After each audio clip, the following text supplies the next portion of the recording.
오늘은 성령의 9가지 열매 중에서 첫 번째로 사랑의 열매에 대한 말씀을 함께 나누려고 합니다. 오늘 말씀을 준비하면서 제목을 좀 이렇게 지어봤어요. 사랑, 기꺼이 낭비하는 마음. 사랑은 기꺼이 낭비하는 마음이다. 이찬수 목사님께서 쓰신 삶으로 증명하라 라고 하는 책이 있는데요. 이 책에 보면 그 어느 아프리카 선교사님이 적어놓은 글을 이렇게 옮겨놓은 내용이 있습니다. 제가 굉장히 인상적이어서 다시 한번 찾아서 읽어보고 여러분께 좀 나눠드리려고 하는데요. 이 선교사님이 계시던 그 아프리카에 어느 작은 이제 부족 마을이 있었다고 합니다. 근데 여기에는 아주 특별한 풍습이 한 가지 있었다는 거예요. 그게 뭐냐 하면 남자가 여자에게 청혼할 때요, 여자의 집에 암소를 끌고 간대요. 암소를 끌고 가서 내 소를 받아도 이런 마음으로 이렇게 내 소를 받아줘라고 그렇게 이야기를 했다고 합니다. 근데 암소 소리. 근데 그곳에서도요, 이렇게 작은 아프리카 마을임에도 불구하고 시장 경제는 똑같이 돌아갔나 봐요. 거기서도 이제 여자의 집과 그 집의 재산이나 지위에 비례해서 그 데려가는 암소의 숫자가 달랐다고 합니다. 그러니까 물론 그 마을에 이제 대부분의 사람들이 경제적으로는 좀 이제 힘겨운 사람들이 대다수였기 때문에 보통은 청혼을 할 때 이렇게 암소 한 마리 정도씩을 데려가면 됐대요. 근데 가끔씩 이렇게 경제적으로 좀 부유한 집이나 혹은 이렇게 좀 마을의 유지 정도 되는 그런 가정에 청혼을 갈 때는요, 암소를 한 2마리에서 3마리 정도는 이렇게 데려갔다고 합니다. 그리고 가끔씩 이제 부족의 그 최고 권력층, 그 부족 원수급이라고 해야 될까요?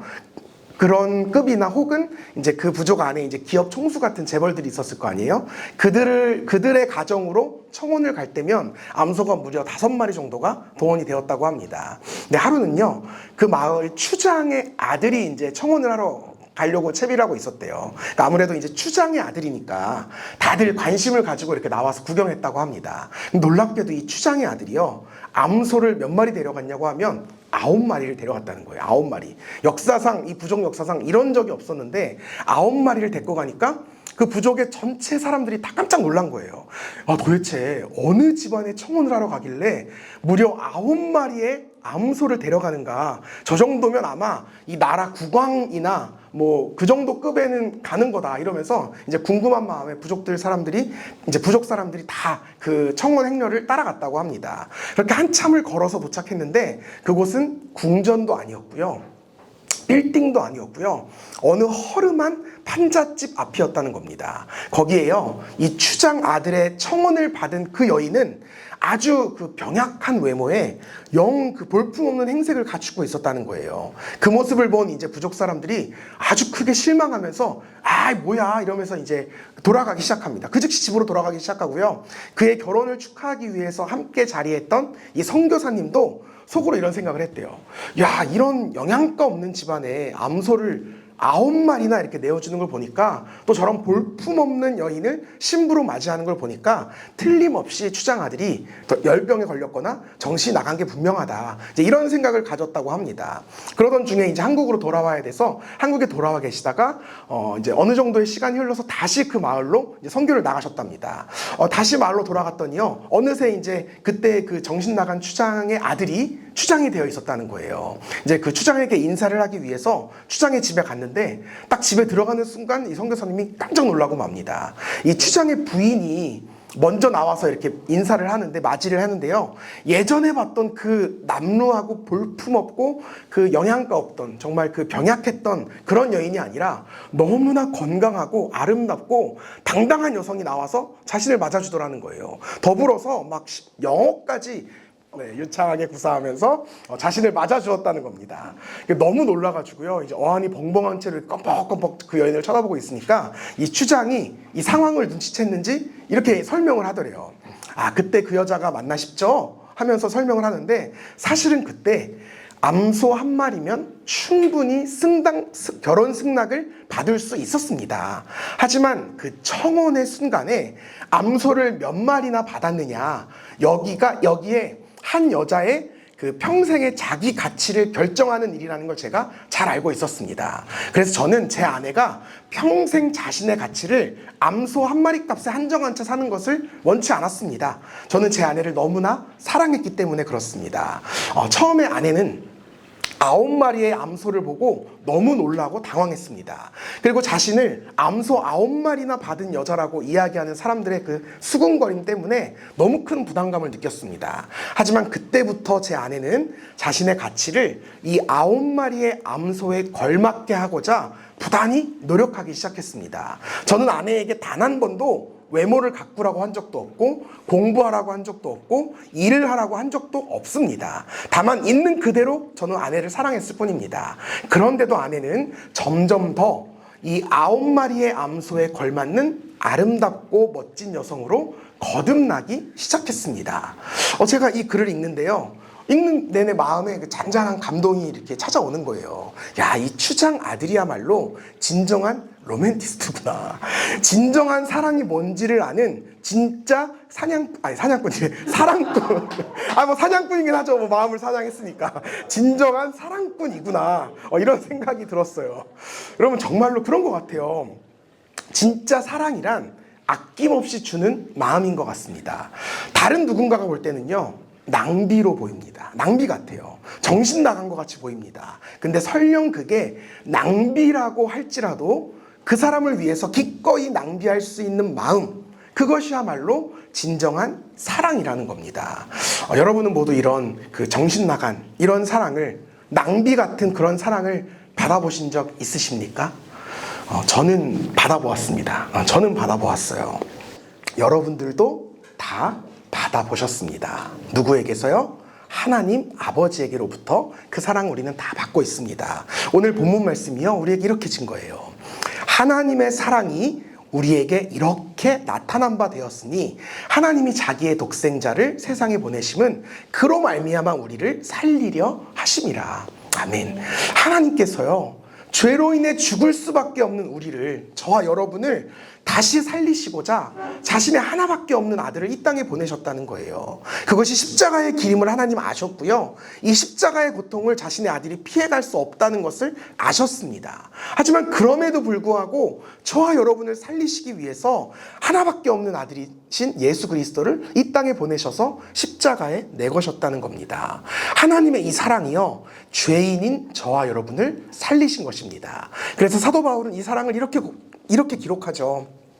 로마서 5장 8절에 우리가 아직 죄인 되었을 때에 그리스도께서 우리를 위하여 죽으심으로 하나님께서 우리에 대한 자기의 사랑을 확증하셨느니라. 아멘.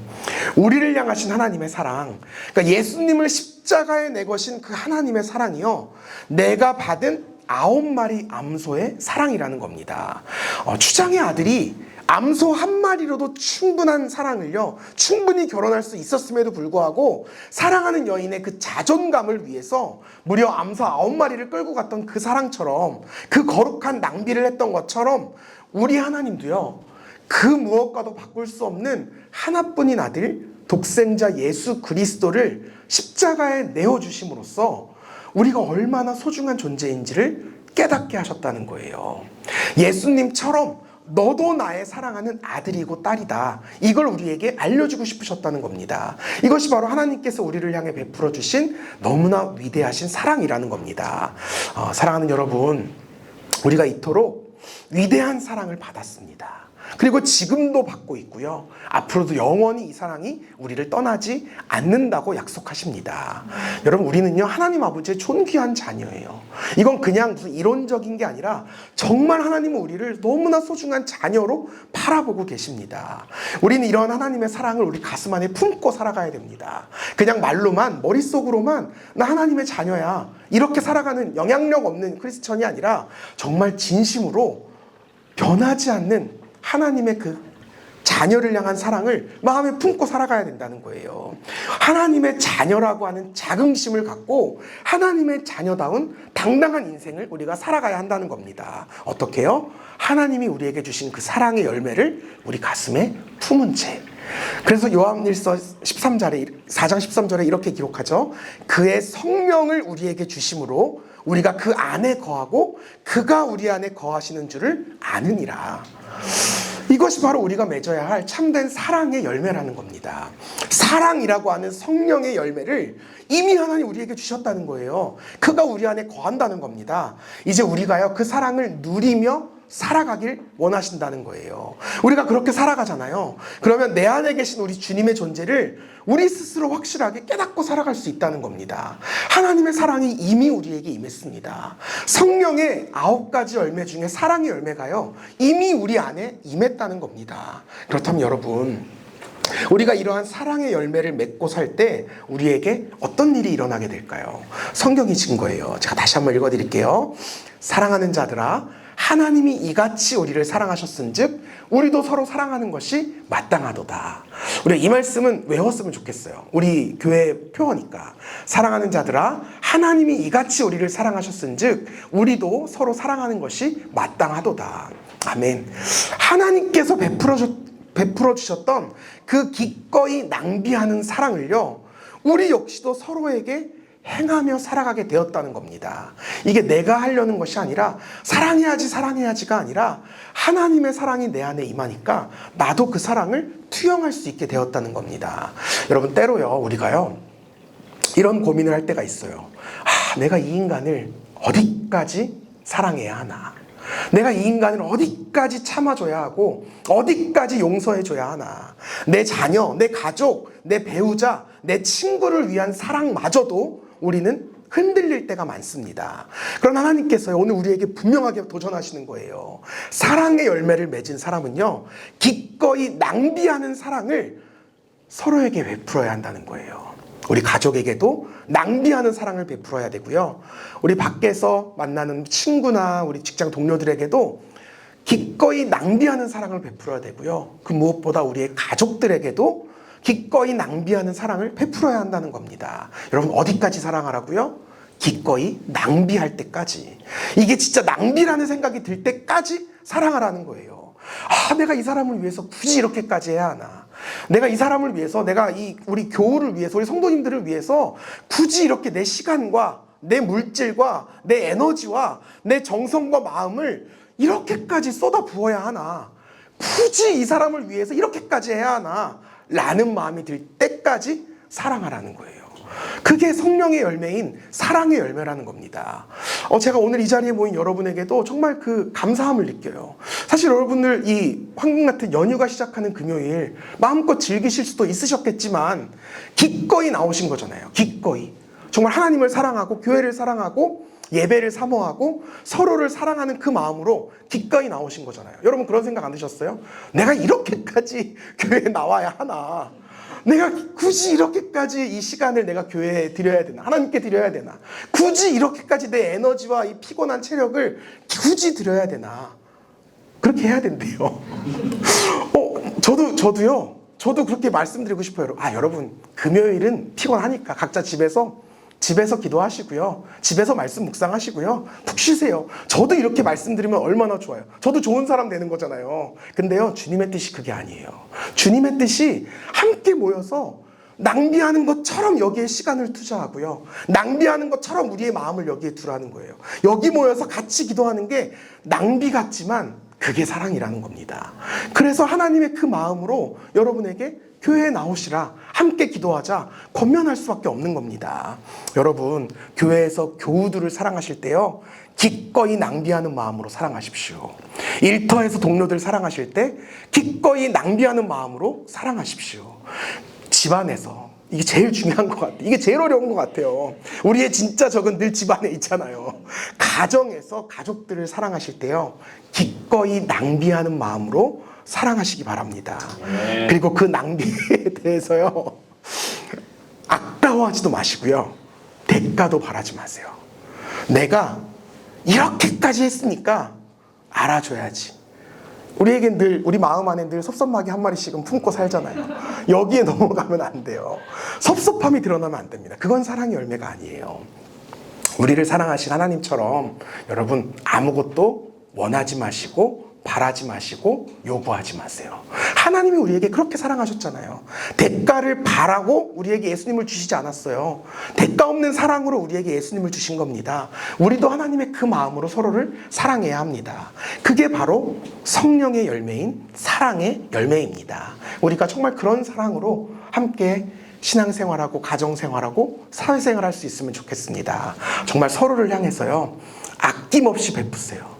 내가 손해를 보는 것 같아도 베풀어 보세요. 기꺼이 낭비하는 사랑을 하나님은 진짜 사랑을 하고 말씀해 주십니다. 그렇게 기꺼이 낭비하는 사랑을 서로에게 베푸시는 우리 사랑하는 교회 모든 성도님 다 되시기를 주님의 이름으로 축복합니다.